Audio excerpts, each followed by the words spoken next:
ఆశీర్వాదమునకు వారసులుగా ఉండడానికి మనందరం పిలువబడ్డాం. ఆ ఆశీర్వాదాన్ని కాపాడుకోవాలంటే మన నోటిని కాపాడుకోవాలి. నోరు చాలా జాగ్రత్తగా వాడాలి. ఎందుకంటే అపవాది ఏదైతే మనకి ఆశీర్వాదానికి కారణం అవుతుందో దాని దగ్గరే ఎక్కువగా మనల్ని శోధించే అవకాశం ఉంది. కాబట్టి నోటి మాట విషయంలో చాలా జాగ్రత్త ఉండాలి. సిలువను చూసి మనం నేర్చుకోవాల్సింది ఏంటంటే, సిలువలో ఆయన్ని అవమానిస్తున్నారు, ఆయన్ని దూషిస్తున్నారు, ఆయన యొక్క శక్తిని శంకిస్తున్నారు, ఆయన్ని ప్రశ్నిస్తున్నారు. అలాంటి పరిస్థితుల్లో ఆయన వారిని క్షమిస్తున్నాడు. ఎంత అద్భుతమైన ఓర్పును సిలువ మనకు నేర్పిస్తుంది. దయచేసి గమనిద్దామా? రోమీయులకు రాసిన పత్రిక 12వ అధ్యాయము 14వ వచనంలో మనం గమనించినట్లయితే, మిమ్మును హింసించు వారిని దీవించుడి గాని శపించొద్దు. బై మిస్టేక్ కూడా శాపాన్ని మన నోటెమ్మటి రానివ్వకూడదు. ఎందుకంటే అది మనకు తగదు. పెద్ద పెద్ద రాజకీయ నాయకులు ఈ రోజు వారి నోటి నుంచి భయంకరమైన బూతులు మాట్లాడుతూ ఉన్నప్పుడు మనం చూడలేకపోతున్నాం. ఎందుకంటే ఉన్నతమైన స్థాయిలో ఉండాల్సిన వారు వారి నోటిని తప్పుగా వాడడం వల్ల వారి స్థాయిని కోల్పోతారు. అలాగే ఈ రోజు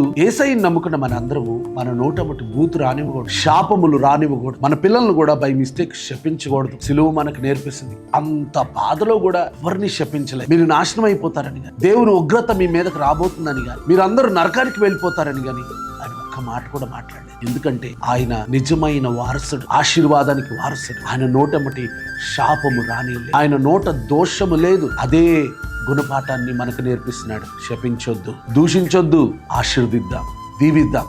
మన శత్రువులను, మనల్ని ద్వేషించే వారిని, మనల్ని అవమానించే వారిని దీవించడం నేర్చుకుంది. అదే నిజమైన వారసుల యొక్క ఆశీర్వాదమునకు వారసుల యొక్క లక్షణమై ఉన్నది.